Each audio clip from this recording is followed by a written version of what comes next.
Hey everyone, thank you for attending today's webinar. The webinar will begin shortly.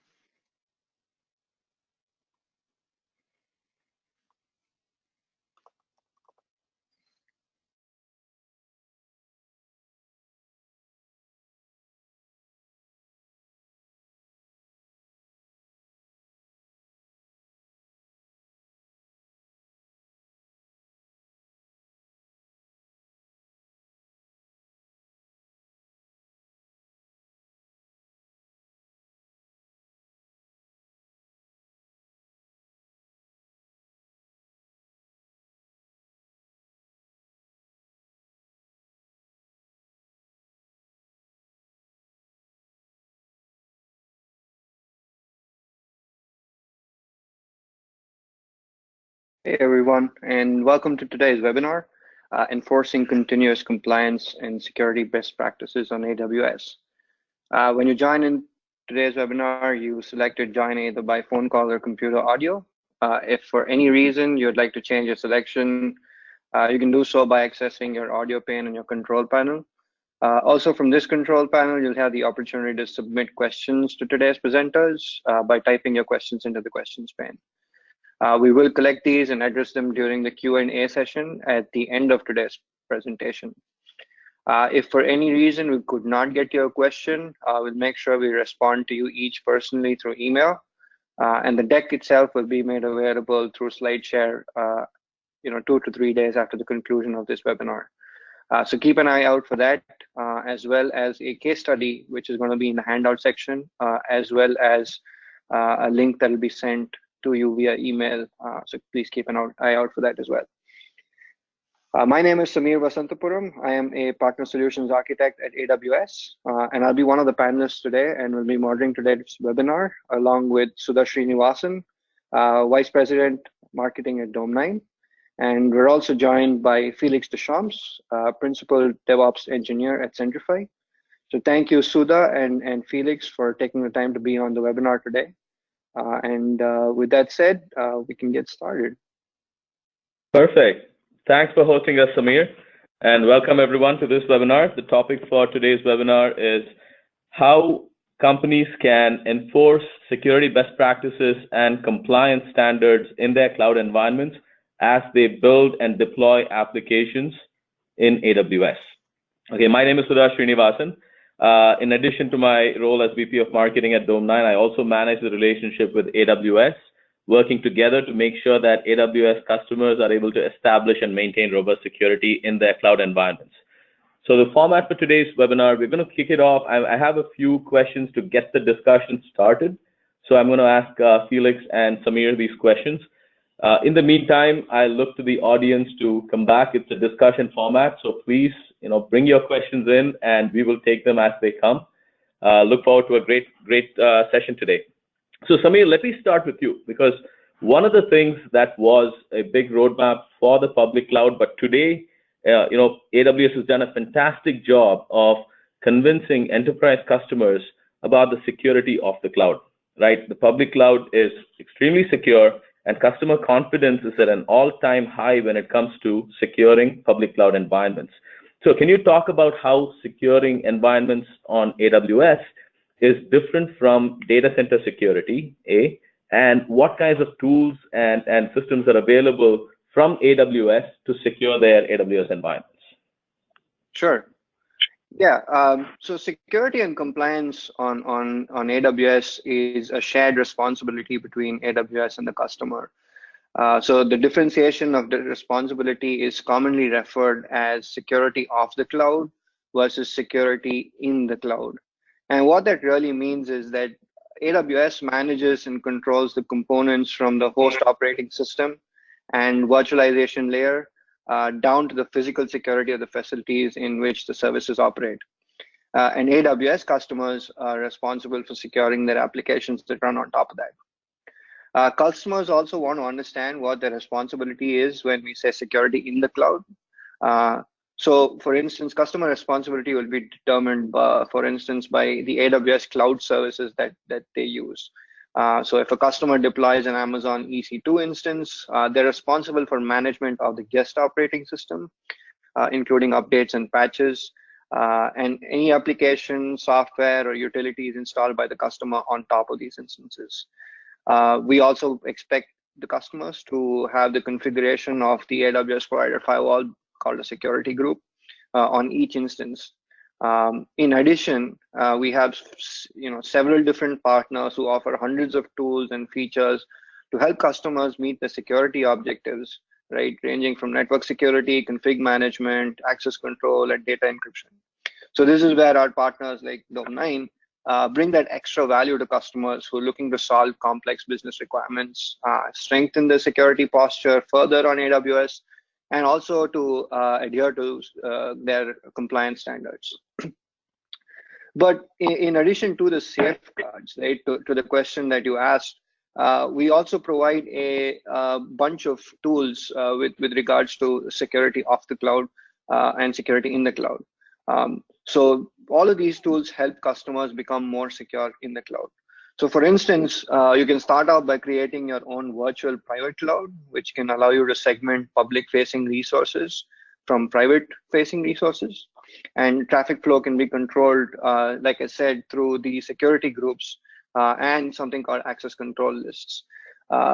You can then also use identity and access management through which you can implement a system of least privilege that ensures that authenticated identities are only permitted to perform the most minimal set of functions necessary to fulfill whatever task that they're trying to do. But this also balances out usability and efficiency of that particular workload. So operating on this principle limits the blast radius or potential impact of inappropriate use of valid credentials. The principle of least privilege also allows you to enforce separation of duties for oversight in governments.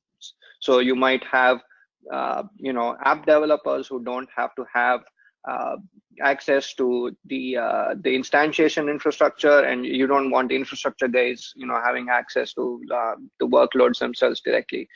So similarly, we also at the same time take customers' privacy very seriously. So we have tools and services to secure data at rest and transit. So data at rest represents any data that persists for any duration. So this includes things like block storage, object storage like S3, databases, archives in Glacier, and really any other storage medium on which data is persisted. So as an example, if you have data in S3, you can leverage AWS Key Management Services, which is a managed service that makes it easy for you to create and control encryption keys, and is used to encrypt your data. Similarly, you can use it for EBS volumes to encrypt the block storage volume and make that secure as well. And when it comes to data and transmit, there are multiple things you want to consider, right? This can be communication between resources within your environment, as well as communication between other services by your own services and your end user services. So by providing the appropriate level of protection for your data in transit, you can protect the confidentiality and integrity of your application's data as well as your customer's application's data. So when protecting your data in transit, you want to make sure you use things like TLS, which is a common best practice. So what we do is we provide HTTPS endpoints for all communications with AWS APIs. You also have full control over your compute resources to implement encryption in transit across your services. So what we can do there is to use AWS Certificate Manager, for instance, to give you the ability to manage and deploy public and private certificates for your workloads, thereby enabling security or data security in transit. And finally, when planning for encryption in transit, you might also want to consider the use of VPN connectivity into AWS and look into HTTPS for application-to-application communication in a secure manner. And finally, we also have services such as Guard Duty, which is a threat detection service that continuously monitors for malicious or unauthorized behavior to help you protect your AWS accounts and workloads. It monitors for activities such as unusual API calls or potentially unauthorized deployments that indicate a possible account compromise. And it does this through 3 different feeds generally, which is the VPC flow logs, DNS logs, and CloudTrail logs. So it can detect potentially compromised instances or reconnaissance by attackers. And Amazon Inspector, which is another security service that we have, provides automated security assessment service that helps improve the security and compliance of applications deployed on AWS. So those are the kind of how you would look at security on AWS and the several different tools that we have available covering the different aspects of security in the cloud. Excellent. Thanks, Samir. I mean, you can clearly tell there is a lot of investment that has gone into providing native tools and controls to essentially manage security and compliance in AWS environments. And what partners like Dome9 really provide is that force multiplier, giving customers the ability to go and use these native tools rather than doing some kind of overlay security, using the native tools and giving customers kind of the automation and orchestration capabilities that they need to use these tools at scale. Right, I just want to take a minute to talk about what Dome9 provides before we go on to kind of how Centrify is using us. So Dome9 is a SaaS platform. We have a SaaS platform called Dome9 Arc that is for security and compliance automation. So Dome9 gives customers of AWS the ability to manage security and compliance in their cloud environments at scale, right? So as customers grow their footprint, Dome9 gives you visibility into your entire cloud footprint across regions, across accounts, gives you the ability to go and establish security baseline, security best practices, and to continuously enforce that as you go. So broadly speaking, there are 4 areas that we cover as a solution. Compliance and governance is a very important one. The ability to go and manage to compliance standards such as PCI DSS, HIPAA, SOC 2, Type 2, and so on, as well as your own IT governance needs. The second piece is network security, visibility into kind of your network security posture, security groups, VPCs, the microsegmentation architecture that you have for your applications, and so on, and the ability to go and manage the configurations, the settings that you have, so that you're minimizing exposures, accidental exposure of assets, S3 buckets, and so on. The third bucket is privileged identity protection. How do you protect an AWS environment so that even if a root account or an admin account is compromised, no one still has keys to the kingdom, right? And we'll talk about that a little bit more later. And the fourth piece is cloud security intelligence. This is something that we introduced recently. This really takes real-time data from your cloud environment, CloudTrail, VPC flow logs, as well as all the other AWS services that are providing real-time data, and using that to provide forensics, using that to provide compliance validation, and so on. So, across the board, we have a very mature and broad-based platform for managing security and compliance in your cloud environment. Now, where customers use this, one of it, we're going to talk about it a bit more, but visibility across all your accounts. If you have hundreds or thousands of entities in the cloud across multiple regions, really managing, just understanding what you have and what the effective security posture is across this deployment can be challenging. The second part is, when it comes to configuration management, there are 2 parts to it. One is being able to understand what all the different configurations amount to when it comes to security. What is the effective security posture? And the second part is actively setting or resetting configurations, right? And locking down your configuration so that your environment doesn't get tampered with, right? Unauthorized changes to the cloud. The third part is the vulnerability assessment, remediation, and we actually give you guardrails, right? We allow you to define what are the security best practices and baselines that you need, and then making sure that changes from that baseline, any deviations, are detected and reverted. Okay, and we'll talk about the case studies. A lot of customers use Dome9 to build out their security and compliance playbook as they get ready to scale in the public cloud. Okay, so this is at a glance what Dome9 offers. We will look at some of the parts of the product later in this discussion. So Felix, I want to jump over to you. I think this is a good time to bring in Centrify. So can you talk a little bit about what Centrify does and what your team does? Give us some background about kind of your journey to the public cloud, timeline, what kinds of workloads do you have in the cloud today, and so on. Sure. So Centrify we're an identity provider. So we as the slide indicates, we have a large number of customers throughout the world, and it's really throughout the world, and we'll talk about that a little more later. But we cover, we have a core set of features, in identity as a service, for example, which allows us to, take both your AD, but also all, other types of vaults and other types of identity providers to translate it so that you could be able to authenticate to your cloud using SAML, using OAuth, and the various different mechanisms of authentication. We also do a lot with EMN, basically being able to manage your phone and your identity, and being able to not just manage the identity, but the applications that are associated with that. So we do a lot of group management, being able to define not just are you who you say you are, but are you in the groups that you say you are? Are you able to do the things that you're supposed to be doing? And so as a whole, at a high level, that is what Centrify itself brings to the table. My team specifically is responsible for managing the public cloud. So we've been in the cloud prior to our journey into AWS.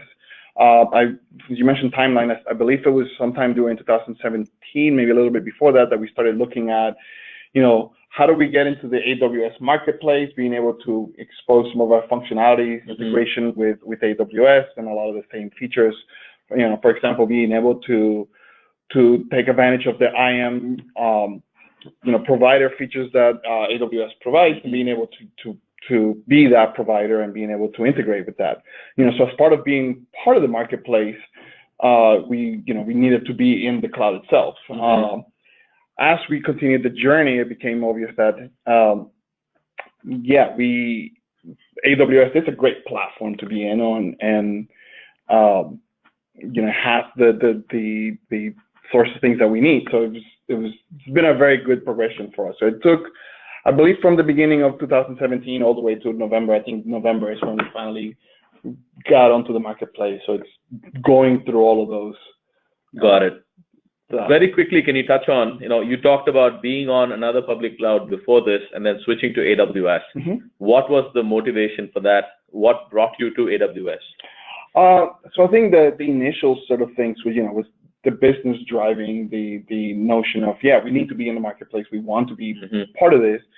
As we work through that transition, we keep finding out, the deployment, they have very good deployment technologies there. It's very easy to migrate some of the stuff that we wanted to do. The flexibility in being able to scale up, being able to scale down, but not only in terms of just the deployment, but the fact that AWS provides so much of the platform as in terms of APIs, being able to program all of this stuff allows us to really be able to automate and very quickly build that DevOps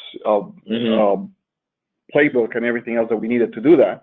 So I think it was a combination of things. It was first business driven, but as we look at the platform more and more, it became obvious we really need to put move to this platform because it's very good. And we found that the reliability of the cloud was just phenomenal, right? And so, perfect, So that was a great. That makes a huge difference, especially if you're building your key applications, core applications. Give us a sense for what your footprint looks like in the cloud today. I mean, applications, what types of environments do you have? So a lot of, we have very large number of servers. I mean, it's probably in the thousands of servers, probably. We are worldwide, so pretty much every data center that, probably just about every region that AWS is in, we probably have a deployment there. Because we have, as I mentioned earlier, we have customers all over the world. Right? We have customers in Europe and in Asia, Australia, everywhere. So we've not only deployed footprints to be close to our customers, to their CDNs and VPCs and everything else related to that, but also for disaster recovery and availability purposes. We'll deploy to a region, and then we'll have a contiguous region for failovers and things of that nature, which is just part of just architecting the whole cloud. So that's been another great advantage of going through the AWS, because they have such good guidances on how to build some of these environments, and going through the whole, well-architected cloud model. That was a very, very good process for us to get through. It was very. You bring up a good point. So Felix mentioned the well-architected model, the well-architected framework. Samir, can you provide an overview of what this well-architected framework is? Because I think it's very important for anyone who's building applications in the cloud to go take a look at this well-architected framework. This is something that Dome9, as an advanced technology partner with security competency on AWS, had to go through. So can you just talk about what this well-architected framework is? Yeah, for sure. So as customers started moving, or we're starting to really scale their workloads on the cloud, so one of the most common questions we got was, what are some of the best practices that they can adopt, spanning areas of security, reliability, performance efficiency, operations, and cost optimization. So what we do is to look at the several different workloads and their architectures that we've implemented, and distilled a set of best practices down that we now call the well-architected framework, and which consists of the 5 pillars that I mentioned earlier. And not only does this act as a guide to what considerations you should take when architecting for the cloud, but customers use it as a continuous evaluation framework as their workloads evolve to become more complex. Can you dig into the security pillar a bit more? I mean, because this covers a broad range of things, everything including reliability, operations is interesting as well. Let's start with security, since that's the topic of today's webinar. Sure. Yeah, so digging into the security pillar a little more, we start off with a specific set of design principles, right? Like implementing the principle of least privilege, enforcing separation of duties with appropriate authorization for each interaction with AWS resources, and centralizing privilege management to reduce or even eliminate long-term reliance on long-term living credentials. Another principle is to apply security at all layers. And rather than just focusing on the protection of a single outer layer by using like a security group or a firewall to control ingress and egress traffic, applying a defense in depth approach with other security controls, right? They're making sure your credentials are secure, using WAF, using DDoS protection mechanisms like AWS Shield. All of these, focus on more of the defense in depth approach. And as mentioned earlier, protecting data in transit and rest is very important. And you want to classify your data into sensitivity levels and use mechanisms such as encryption, tokenization, access control wherever appropriate. And finally, another important aspect to maintain a strong security posture in the cloud is to enable traceability. You want to monitor, alert, audit, make sure that you take actions and changes to your environment in real time. And you want to integrate logs and metrics with systems to automatically respond and take action. So automating security best practices using Lambda and things like that become a pretty important approach to take when you're in the cloud. You also want to create secure architectures, including the implementation of controls that are defined and managed as code and in version control templates. And finally, you want to prepare for security events. You want to prepare for an incident before you have an incident. So you want to have an incident management process that aligns to your organization requirements. Make sure you have run books, run simulations, and use tools with automation to increase your speed for detection, investigation, and recovery. And this might sound controversial, but keep people away from data. Create mechanisms and tools to reduce or eliminate the need for direct access or manual processing of data. So this reduces the risk of loss or modification and really human error when handling sensitive data. So given some of these different pillars that we were talking about, I wanted to pose a question to Felix, given that you went through this well-architected framework. you when you have several accounts, each with a different workload or a microservice, and perhaps needs to talk to another workload or another account, uh, a strong understanding of your network topology and design forms the foundation of how you provide isolation and boundaries for resources within your environment. How do your analysts and security and compliance folks look and analyze this environment? Yeah, so when we were going through the whole trying to get through the security review, we looked at several tools, Dome9 is one of them, and we really liked a lot of the feature sets that they had. And yeah, when you're talking about different accounts, we have lots of different accounts, because we separate depending on our workload some of the things between different accounts. We also have lots of different environments. We have production environments, we have QA environments, we have dev environments. So we have a big proliferation of just environments, never mind the thousands of resources, the VPC, security groups, IAM accounts, autoscale groups, you name it. There's a massive amount of these things, and keeping track of them, it's mind-boggling, right? So one thing that we have our folks using is, the first thing is the cloud inventory, which allows us to very quickly get through, like, okay, let me pivot, let me look at everything that I have by types, like, and we use pretty much almost everything on this list, because we use RDS, we use Elastic clusters, we use, Redis, we use, Lambda functions, we have all these various different things that are there. And so our the folks that are responsible for, some of the security inspection, I mean, pretty much everybody in our team as well, is able to go in here and say, okay, let me see what's going on in this particular region. Let me see just what's going on with RDS. Let me see what's going on in this specific VPC. I saw something sort of weird. Let me go drill into this one thing. So you could very quickly drill into the various different resources, pivot by them, click on them, see expanded views of each of those things, and see more options for what's going on there. So that's been very valuable for us, the cloud inventory and things associated with it. There's another one that's very valuable for me, but in particular, Clarity, I think it. Yeah, which I think is on the network side of things, but it very quickly lets you see, for this particular VPC, what are my demarcations in terms of the networking? What's in my public net, what's in my internal net, which is something that we do, and it's, again, it's part of the well-architected review. You want to separate things into like subnets, and which ones are public, which ones are internal, which ones are able to talk between this layer, is able to talk to that layer, and being able to lock that down at both, the security, the security group level and the NACL level.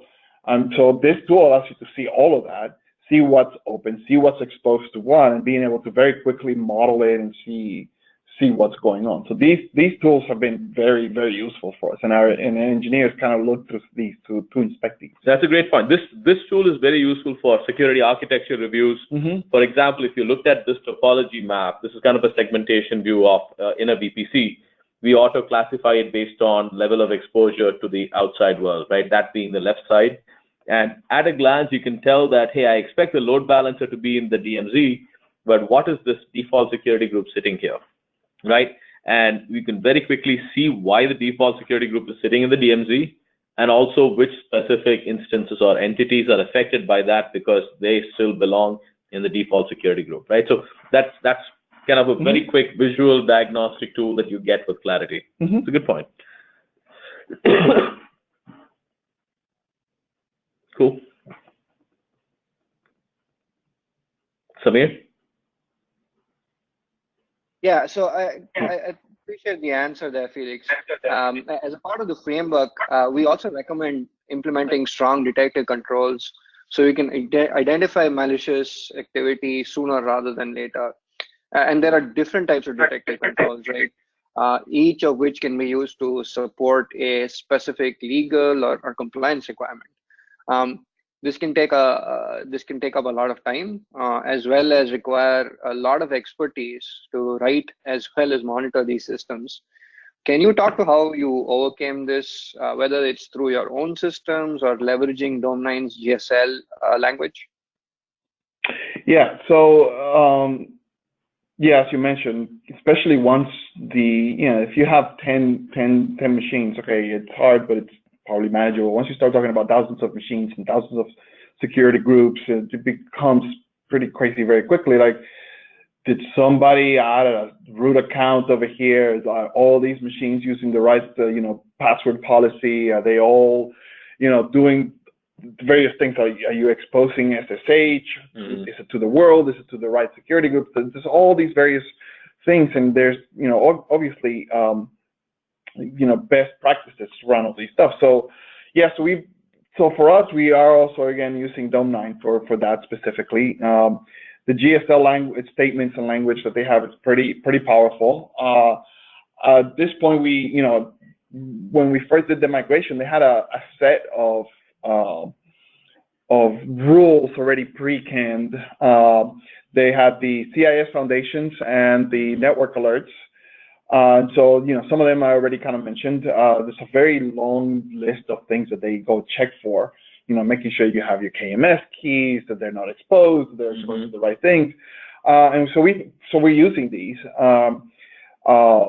specifically, and we found that for the first pass, they're definitely giving us a lot of what we needed just right out of the box, which is awesome because we have a lot of things to go through in trying to build our environments.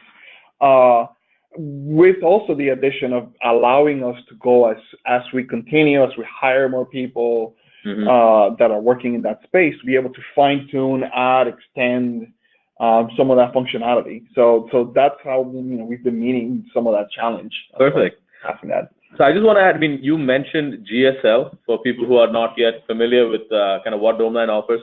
GSL stands for Governance Specification Language. So Dome9 allows you to go and create these policies, bundles, right? So this one is one of the pre-built bundles for the CIS Foundations benchmark.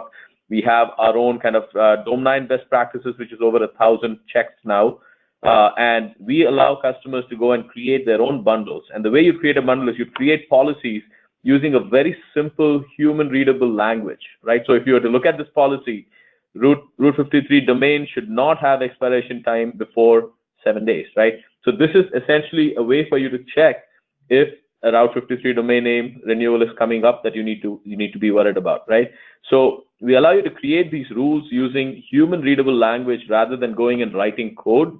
And a lot of our customers either go and create their rules from scratch or take one of our existing bundles and modify it to their needs, which is likely what I think Centrify would end up doing.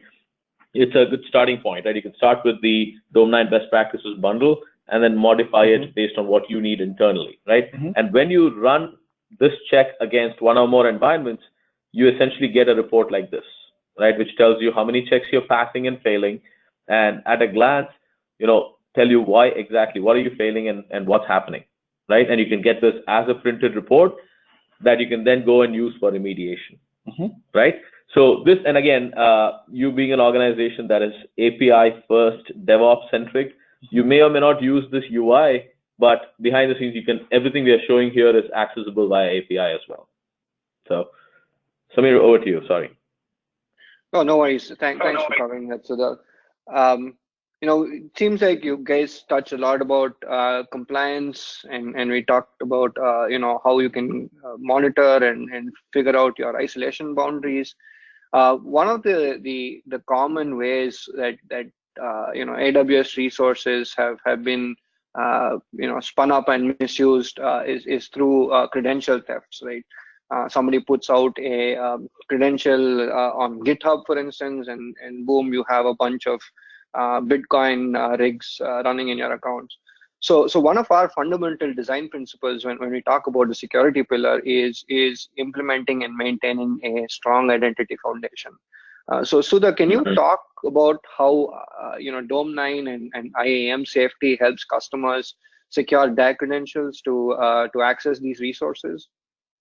Absolutely. So let me talk a little bit about what IAM Safety is and what it provides. So IAM Safety is one of the capabilities in the Dome9 platform that allows you to lock down certain privileged actions in your environment against anyone actually performing that action. without just-in-time authorization. So think of IAM Safety as kind of a pseudo for the cloud, okay? So assume that, say, your root account is compromised. Someone did kind of man in the browser attack, social engineering, and somehow got access to one of your admin accounts, okay? The big question here is, do they now have keys to the kingdom? Can they go and make Route 53 changes to go and steal some traffic? Can they go and delete some of your critical S3 buckets? What can happen, right? And this is one of the nightmares that pretty much anyone who's building and deploying an application in the cloud faces. We've heard of the, one of the horror stories that came out a few years ago was a company called CodeSpaces, where the root account was compromised. One of the engineering accounts was compromised, and pretty much, the people who hacked into the system were able to go and delete everything in the cloud account when the ransom was not paid, right? So if your business is in the cloud, you want to make sure that you're protecting it. And one of the ways that we give you a way to harden this is we have this capability called IAM Safety that allows you to say, don't allow anyone to go and make, changes to Route 53, for example. You can define which actions you want to protect.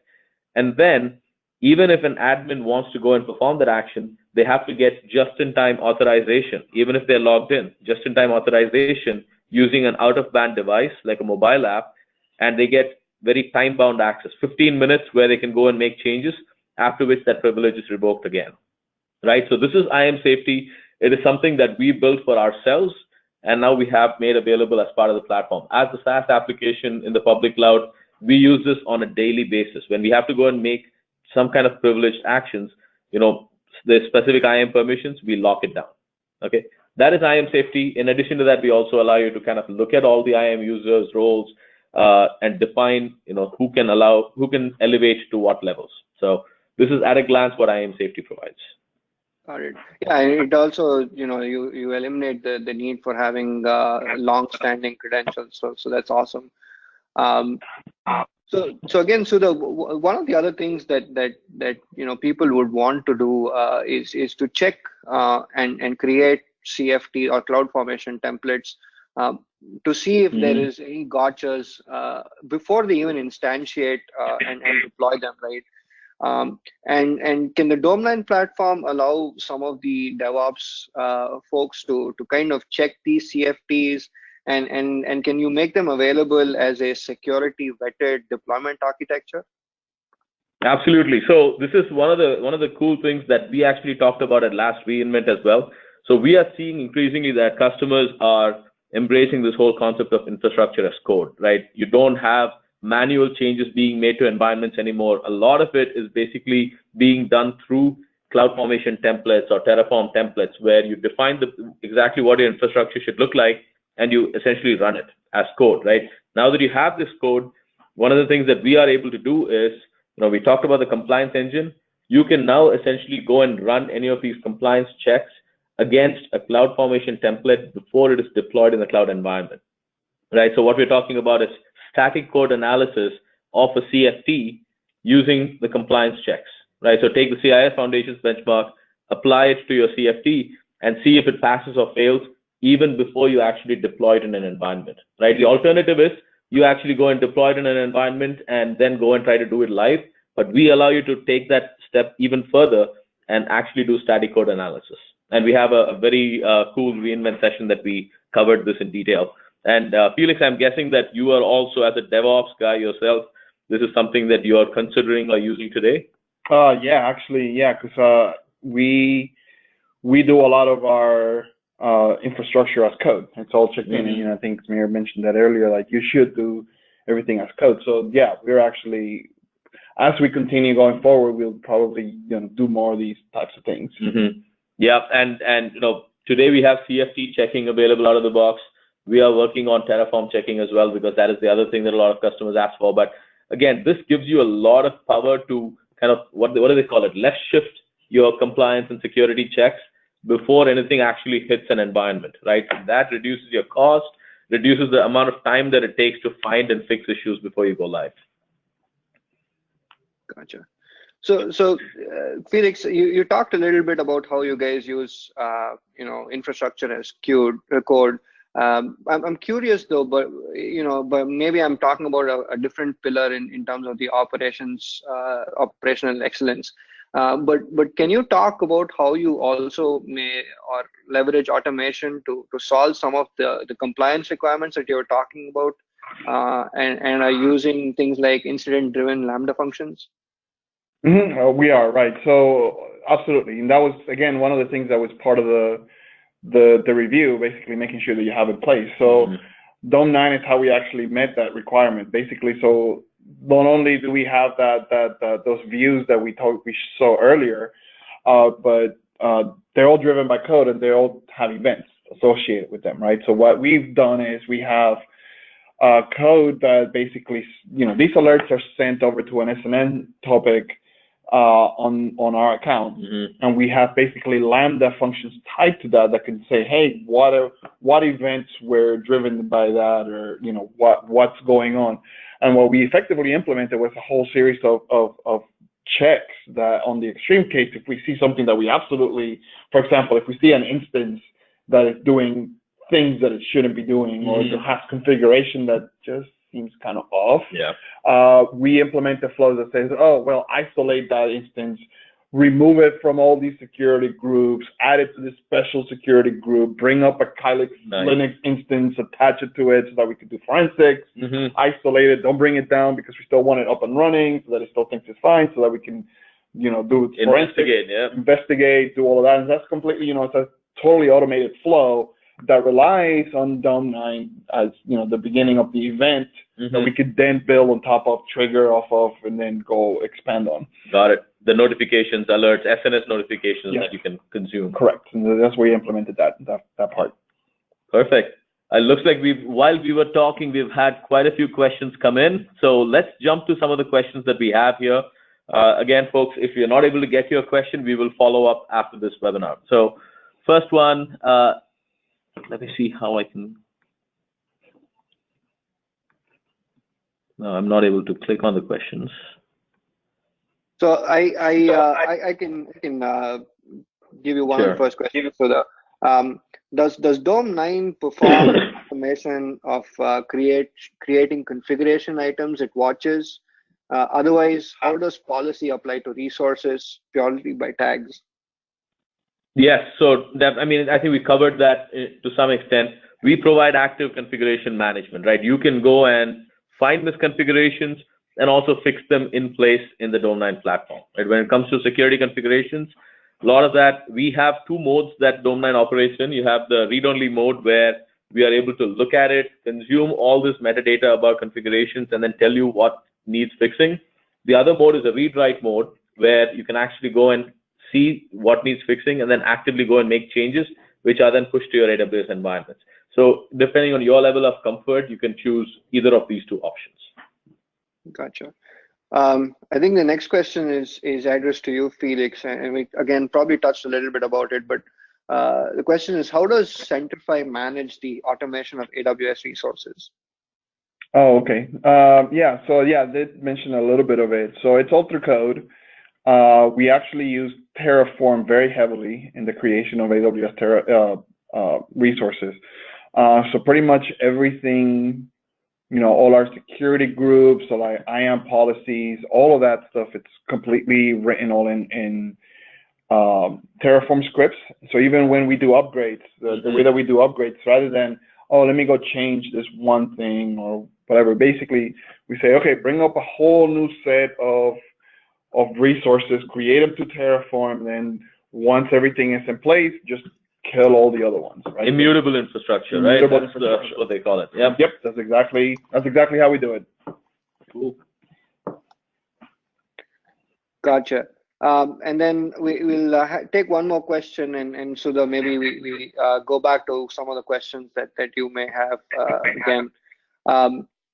The next question is, how does Dome9 secure on-prem assets as well, or is it restricted to cloud providers? Sure. So we actually at this point are purely focused on the public cloud. Okay. We started out with a solution that also provided an agent-based approach to on-prem, but we found that being a cloud-native provider has its advantage in terms of being able to be focused on kind of public cloud services and their challenges that customers face in the public cloud. So today we're focused exclusively on the public cloud. Got it. Okay. There's one other question about automated remediation that I want to touch on. Does Dome9 offer automated remediation based on policy? This is something that we announced recently. Yes, we do. So we have an auto remediation framework based on AWS Lambda functions that allow you to basically say, okay, if this specific compliance check fails, then optionally go and invoke this remediation action, right? And we are building out for some of the built-in compliance bundles like the CIS, we are providing the remediation bundle corresponding to that, right? So, you could have multiple remediation options. So you as an admin can decide, if I see this particular problem, what should that remediation step be? And the Dome9 solution will go and invoke that in the context of your account, because we don't want the privileges, the permissions that are required to perform some of these remediations. So what we will do is have you basically execute that remediation step in the context of the customer's accounts. And, it's an automated framework. So we call it CloudBots. Please do check it out, cloudbots.io.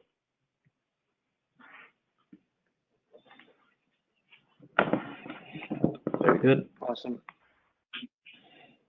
Let's switch back to slides for just a second. And while we're waiting, a couple of questions here.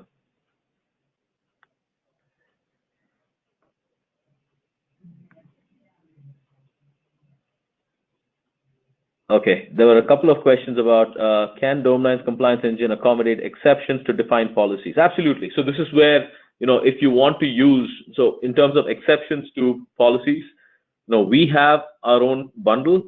So you can go and define exceptions to policies. You can also say suppress specific alerts as they pertain to resources in your environment, right? Where you know that something is a policy violation, but you know that it's a known thing, you can suppress that alert. Okay. Okay, let's get back to kind of the session that we were talking about. So Felix, can you talk a little bit about how do you establish your kind of security baseline in the cloud? What is your process for defining the baseline? Do you go with one of the well-established, frameworks that are out there? You mentioned CIS, and what does Dome9 help you with there?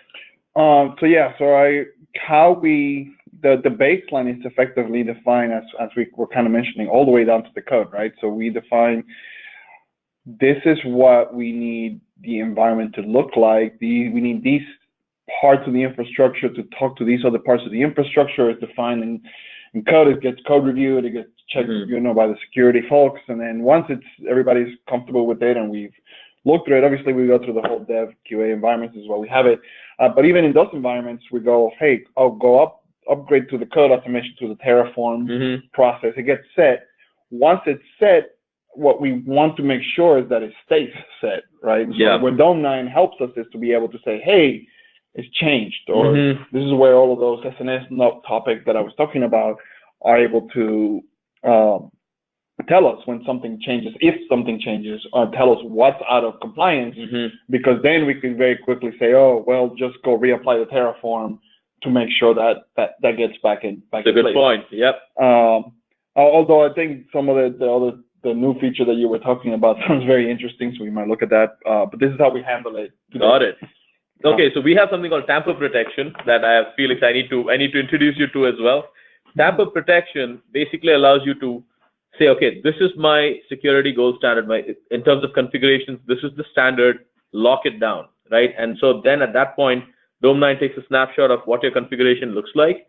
And then when there is some deviation, someone goes and performs something that changes it, opens up port 22 on one of your security groups, we are able to detect it and then revert it back to the last known best state, right? The last known gold standard. So essentially automating this process of fixing any kind of unauthorized changes that have happened in your environment, right? So Tamper Protection is something, especially in the context of DevOps, very useful, because what you can do is you can say, okay, Tamper Protection, except when I'm actually deploying to an environment, I take off Tamper Protection programmatically, deploy the code, and then put Tamper Protection back on, at which point whatever you have deployed becomes the new standard. Okay. Right? So you can programmatically kind of open up your environment, least privilege, right? Open it up just when you need it and then lock it back down.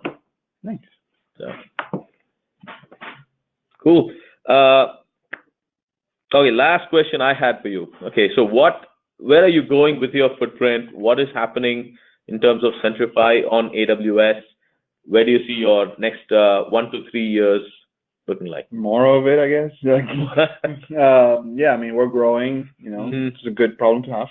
Yeah. So, we continue to scale up. We continue to have more challenges when it comes to, all the regulations and, scaling and everything else. So, yeah, we're going to be adding more features. We're going to be growing our security team. We're hiring more people in that space so that you could, like I mentioned earlier, we need to add more rules. We need to fine tune all those things, but also, expand our, VPCs, look at a lot of the new features that AWS has and see how they fit into what we're doing, see how, we can better scale out some of our solutions. So yeah, that's kind of what I kind of see happening. It's just using more of the feature set on both sides. Perfect. And I hope that Dome9 is going to be by your side as you kind of expand this part of your security playbook. Yeah.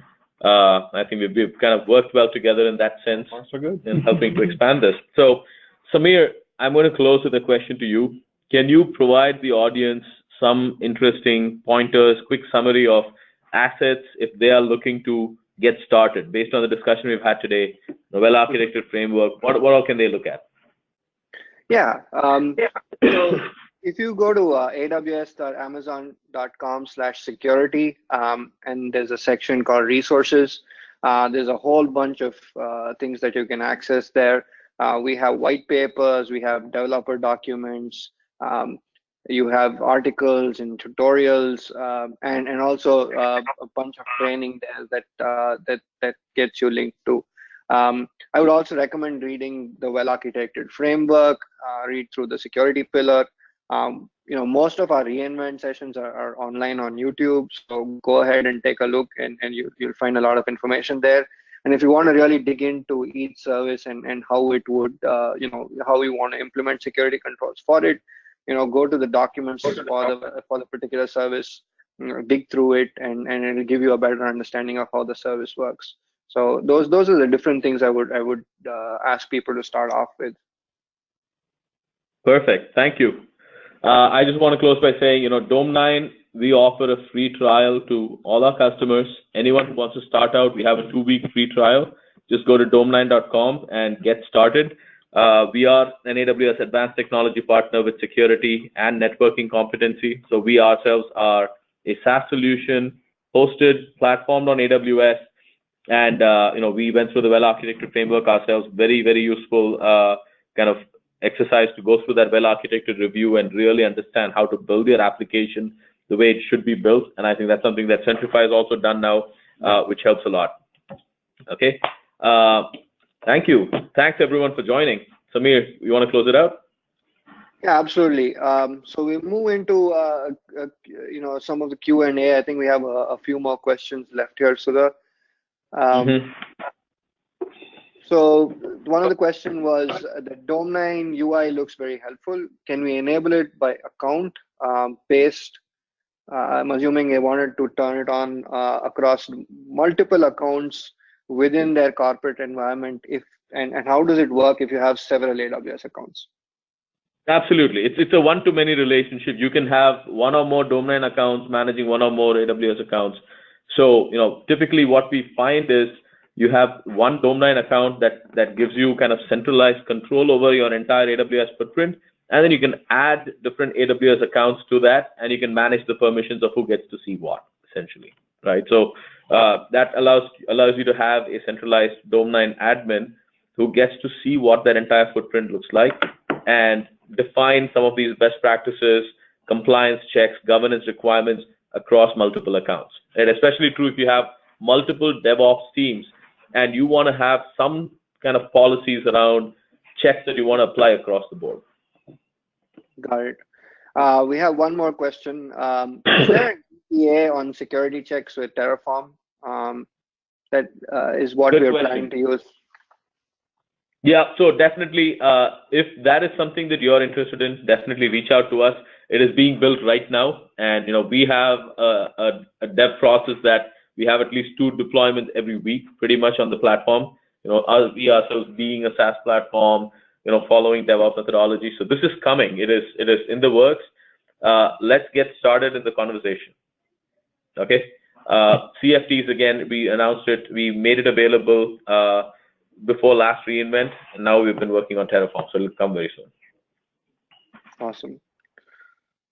All right.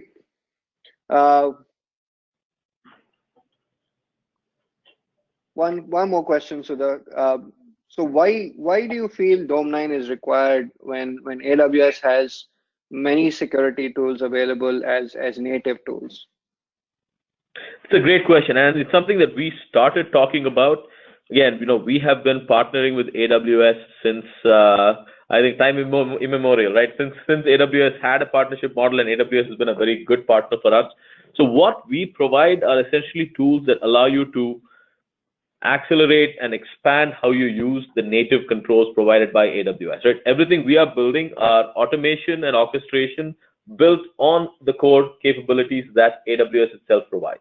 So Gartner calls this emerging security category cloud security posture management. So if you all are kind of looking at Gartner, CSPM is the short form for it.